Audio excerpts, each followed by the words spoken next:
What's going on, guys? So in today's edition of Sasuke Jinraiden, we have a huge moment that's getting ready to happen because we are heading closer and closer towards the climax of this story, and things are about to get very chaotic right now because this is basically the battle portion of the story. So if you stumbled across this video by accident because the YouTube algorithm brought you here, I recommend going to the homepage of the Naruto Explained YouTube channel, scrolling down until you get to the Naruto novel section playlist, and clicking on the playlist that's titled Sasuke Jinraiden. That way you're able to join in on these awesome discussions such as this. So getting right into it, I really gotta say, first and foremost, this is probably gonna make you look at Itachi and that illness that he had in that final battle with Sasuke a lot differently, because as you'll recall, earlier on in the novel, when Obito's telling Sasuke all this information about Itachi and Obito gives Sasuke that cycle of hatred speech, remember how I kept saying that Sasuke was continuously looking for ways to poke holes in the argument that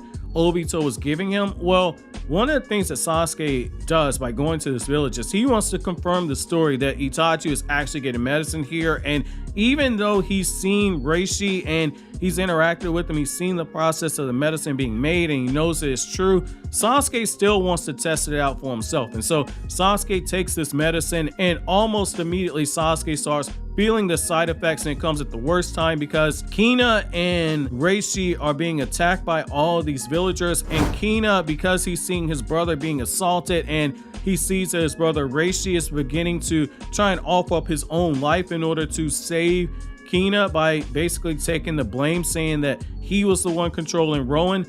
Kina has begun starting to put pieces together, and that's when the Roen monster gets unleashed, and Sasuke senses this dark chakra, and the chakra that he senses just overloads Sasuke, and it gets to a point to where even though Sasuke isn't a renowned sensory ninja, he isn't able to sense chakra like, say, somebody like Karin Uzumaki. The presence of the chakra that he's picking up is so insane that it overloads Sasuke's mind, and Sasuke feels like he's sensing something that is bigger than a monster. Now, why is this important? Because Sasuke, when he took that medicine, he realizes that Itachi took a medicine that took off his balance. Sasuke is struggling to get to his own feet because of the extreme nature and the way that it messes with his equilibrium. Sasuke's struggling to stay upright. And then you also have the fact that Sasuke can't see right now because that medicine gives you a temporary blindness when you first start seeing it, and if you continuously start using it, it affects your vision. And so add that to the fact that Itachi was already dealing with the side effects of the Mangekyo Sharingan in the sense that Itachi's eyes were losing their light. You add in an added effect of something like this, it really makes you look at how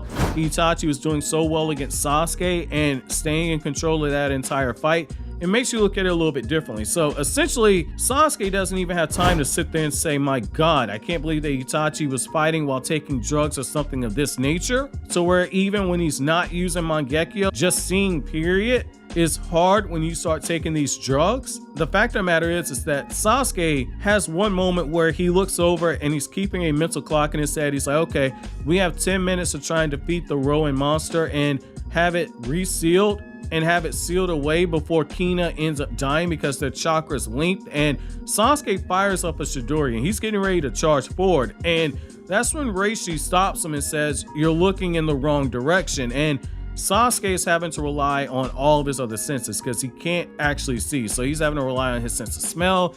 He's having to rely on his hearing, but because of all the chaos, because buildings are being destroyed, because you have people shouting, people are dying, people are screaming as their chakra is being absorbed. It's all chaos right now because the Roen monster is extremely tall. We're talking tailed beast level tall. So it's one of those things where Sasuke's trying to fight a tailed beast and he can't see. So there's a huge disadvantage. But before Sasuke can even fully get into the battle, we have the leader of the Sendu clan who shows up, and Sasuke tells Reishi, go ahead, get over towards your brother. Find your brother and try and save him. I'll deal with these people and get over to you, and I'll try and aim for the weak spot. That way you're able to seal Roen away and save your younger brother. I won't let him die.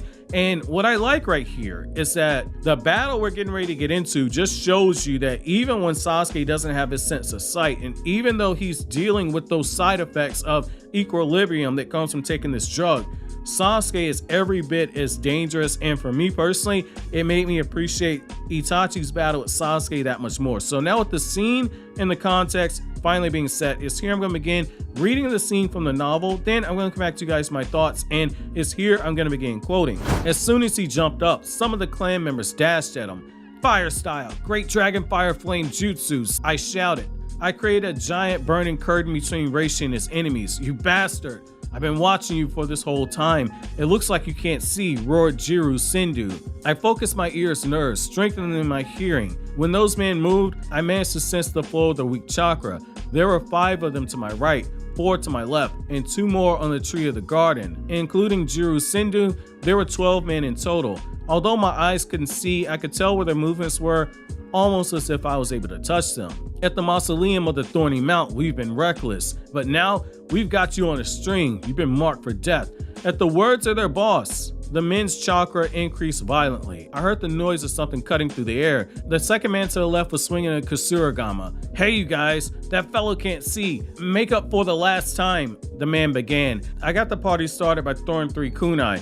Jiru got away by a hair, but the 2 men on the tree fell to the ground one after another. Enough with the chit-chatting. I'll deal with you within 10 seconds, I said, pointing my finger at them. Who do you think we are?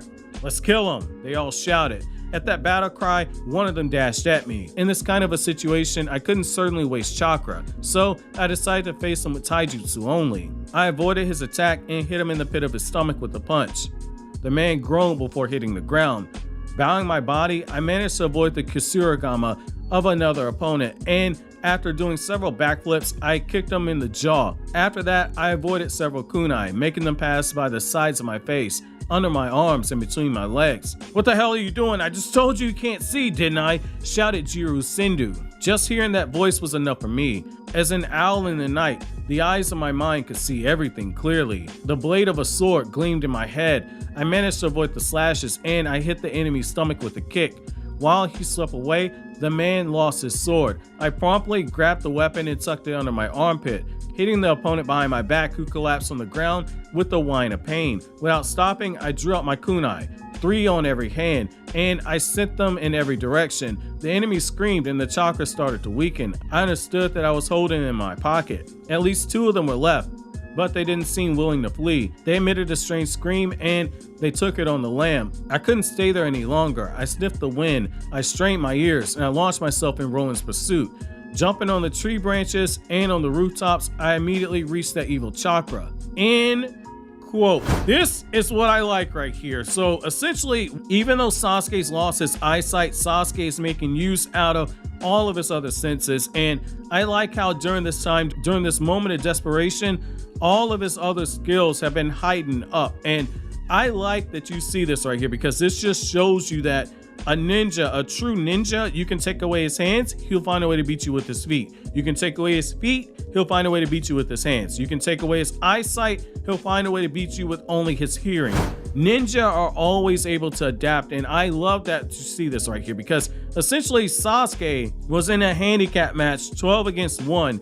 And even though this is Sasuke who just fought Itachi, so he's not as skilled as the Sasuke that we see in, say, the Boruto era, where he's using the Chibaku Tensei and he's using the main Itachi card to swap places all over the place. This Sasuke right now is a lot less skilled than his adult version, but he's still every bit as deadly. And because this Sasuke is overflowing with bloodlust because of what happened with Itachi, the bodies are beginning to hit the floor. So I did like seeing that. And what I like here is that we again see Sasuke balancing the dual natures. He's killing only when he has to, but he's also, when he's confronted with the Roen creature, he's so attached to his character Kina and what Kina meant to Itachi that he's trying to find a way to save Kina. And so now you have the big battle that's getting ready to take place, which is Sasuke Uchiha versus Roen. Basically, Sasuke Uchiha versus a tailed beast. And what I like right here is that even though Roen technically can't be considered a tailed beast, because like they said,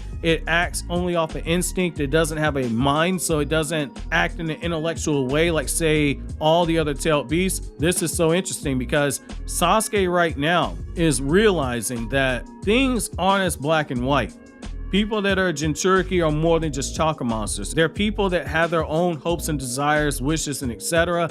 The same thing when it comes to the people in the different villages. You have people like Kina who don't want to use Sasuke for their own selfish needs. However, you also have people that love Kina despite what Kina actually is. Everything is not as black and white as Sasuke sees it. And for a moment during this time, Sasuke is seeing that if he were to try and destroy Konoha, not everyone would band against him. There might be people that might potentially try to save him, much in the same way that Reishi is attempting to try and save his younger brother. So I love this right here. You're seeing so many different angles, and because Sasuke doesn't have his eyesight, Sasuke is having to see reality without actually having to see anything at all. I love this right here. This is so poetic. So what I want to know from you guys is, what did you guys think about Sasuke taking out these 12 ninja by himself without any type of eyesight? And what do you think about the fact that Sasuke's having to see the truth that Itachi had when Sasuke himself isn't able to see? What do you think about that parallel and the mirroring that's going on? Let me know down in the comment section below. But as always, guys, like anything I had to say, don't forget to comment, rate, subscribe, and share. Thank you so much for watching to the end. Have an awesome day, guys.